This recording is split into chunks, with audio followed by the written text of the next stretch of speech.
Joke, no joke. Good morning. We outside. Y'all see what we doing?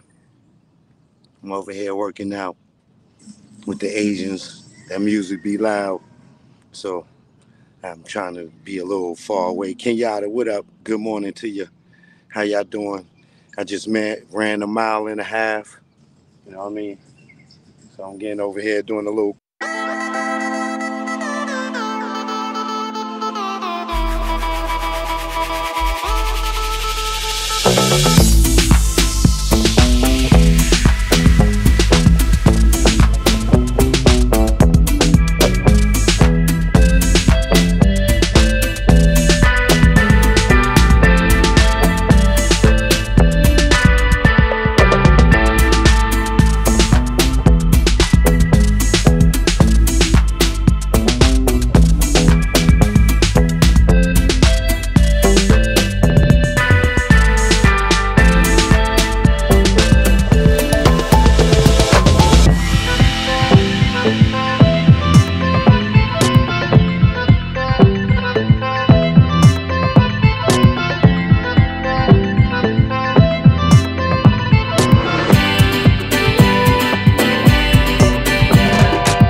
Choke, no joke.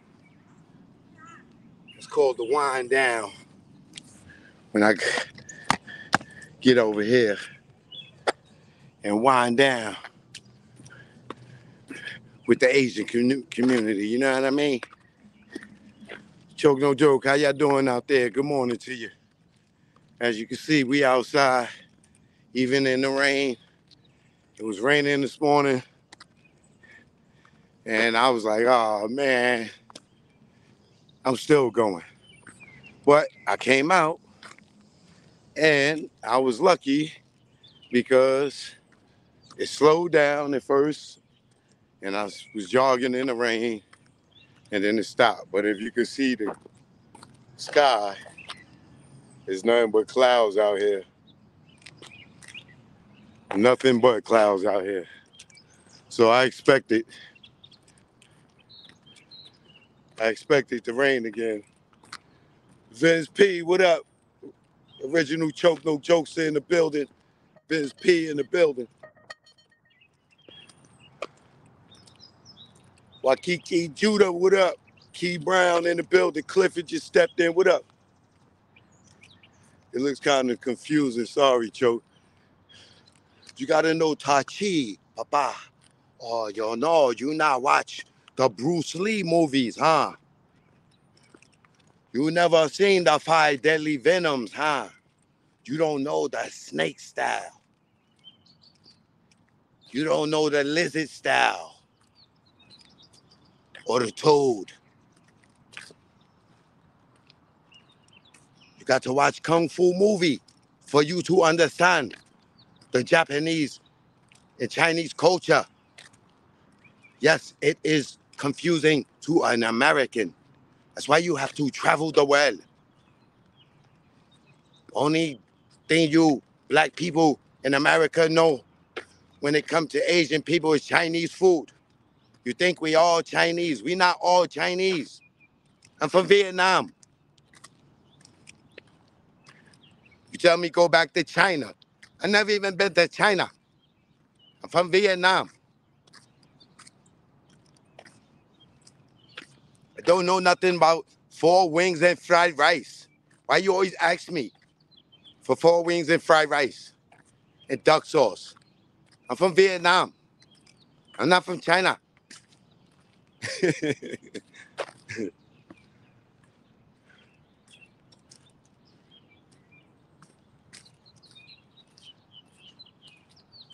You don't want me to call all you black people Africans, do you? You have to learn to travel. Joke, no joke. We in the building, y'all. Shout out to the Asian community, Filipino community, Indonesia, Taiwan, Thailand,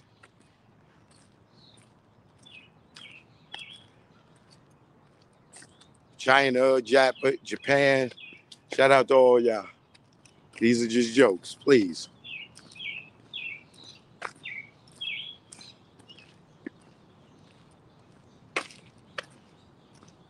You tell me go back to China.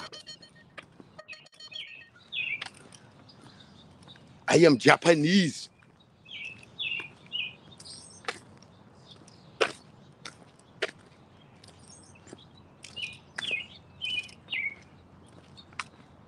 Joke, no joke. Good morning, y'all. Hope y'all staying motivated out there. Getting out there, getting your walk on, getting your jog on, getting your workout on. I've been reprogramming myself to get away from the average urban media, and I've been exploring and expanding my vocabulary and thoughts on business and all sports, all types of different stuff. From oh man, y'all hear that thunder? Um, from very successful people in the world, from like the Warren Buffetts on. So the content here is going to it's going to continue with keeping me y'all informed with the urban, but I'm going to start taking y'all to another level because I want to go to another level. And the only way that I could go to another level is start studying stuff that that will better me. So y'all gonna see that kind of transitioning into the show where it's gonna be more about self-improvement and bettering yourself financially, everything. But y'all gonna see this and go through it with me. The health thing I've been on, and one of the interesting things that I saw. Please hit that like button for me if you can, so the notifications can go out. I appreciate that. Need a B, what up? Um, said you love what movie? Oh, the Five Deadly Venoms. I used to love the lizard because he used to climb the walls. Yeah, that's one of my favorite Shaw Brother movies. If you know the Shaw Brothers, they are directors for Asian movies, more like 60, 70 flicks, 80 flicks.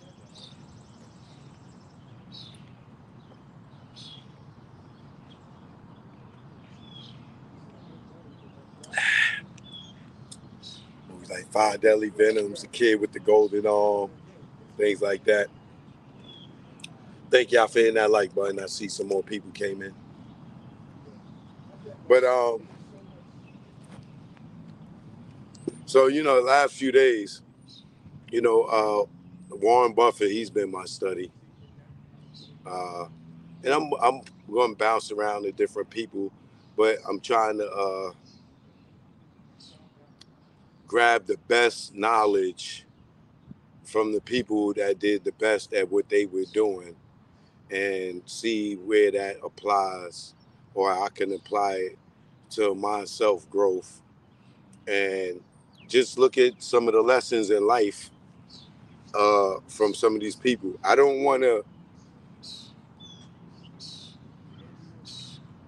I'm not going to focus on people that's younger than me. I am going to study some people that's younger than me that's became successful quickly. But what my interest is now is to get the knowledge from those people that's still alive, even if they passed, or that is maybe 30 years, 40 years my senior, because even though these ignorant young ones, they look at the their elders as over the top and old and uh, corny now, or they they hip, they old school. These older people uh, have lived longer than us, and I've learned now that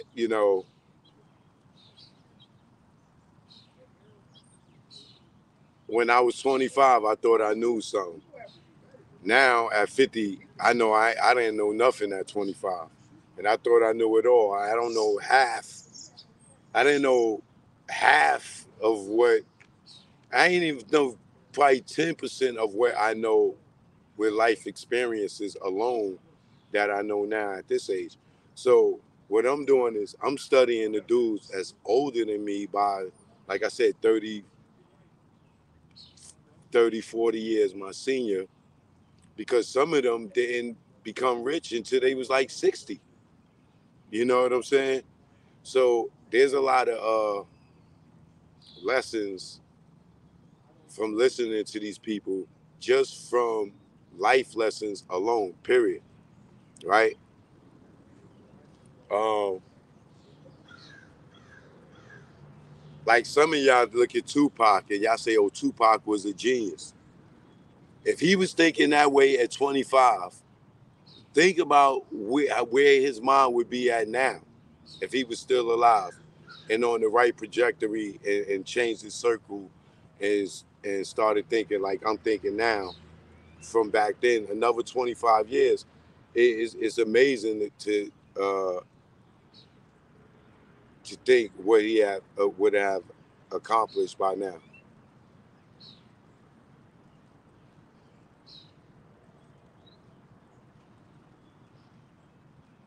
So that's my thing. That's what I'm doing. So one of the things that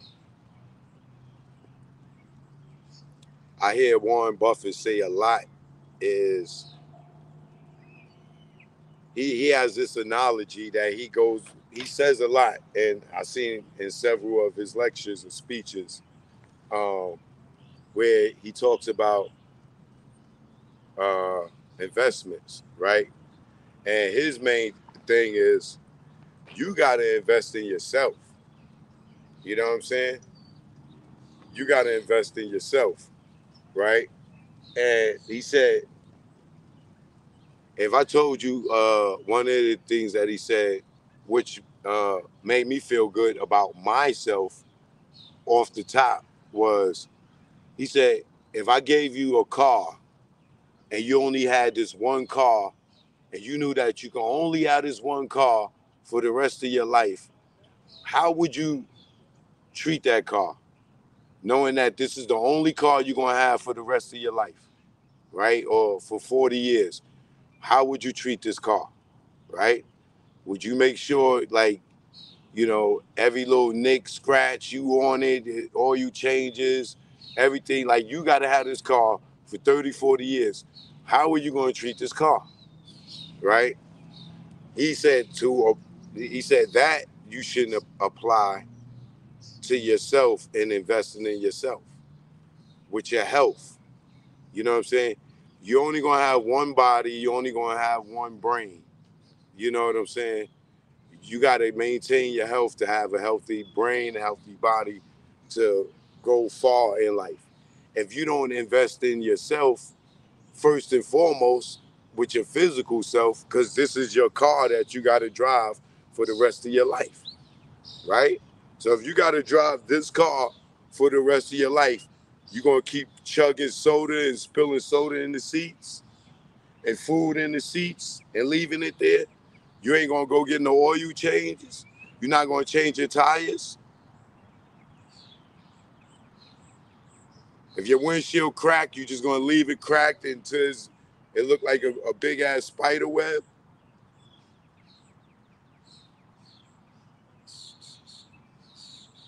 You're not gonna worry about your engine. You're not gonna put no gas in it. You're not gonna put no good fuel, fuel injectors to clean out your car, right? You're not gonna change the filters, change your clothes, make sure your appearance. You're not gonna go wash your car. You're not gonna wash your ass. You get what I'm saying? So when he said that, I was like, all right, well, one of the first things I already know, I've been investing in myself health wise. You know what I'm saying? Every time you see me, what I'm doing, drinking water.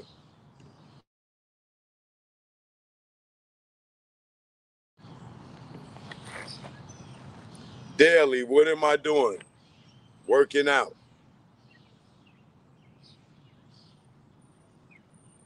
Uh, I'm traveling, exploring the world, doing different things. You know what I'm saying? Bare minimum, I'm walking, so I'm maintaining my car, right? I'm keeping my car clean. I'm grooming myself. I'm keeping everything, the car, the machine, invest in you. Now, if that don't make sense to you, right? Self-investment first. If that don't make sense to you, coming from a man that's like, he probably in his 80s, probably 90s now, got hundreds of billions of dollars and started investing from when he was a kid, right? And just studied something and started worrying about something. There's a man that got one credit card, y'all. He got his same Amex from I think 1967. And he said 98% of the time he paid cash for everything. He go to a restaurant, he paid cash. You know what I'm saying? He got hundreds of billions of dollars and got one credit card and had that one credit card since 67, 77, 87, 97, 2007, 2017, damn near 60 years. One credit card. How many cars you ran through in your life? And I'm like, well, why is he doing that? In my head, why he always paying the cash? The interest on the credit card.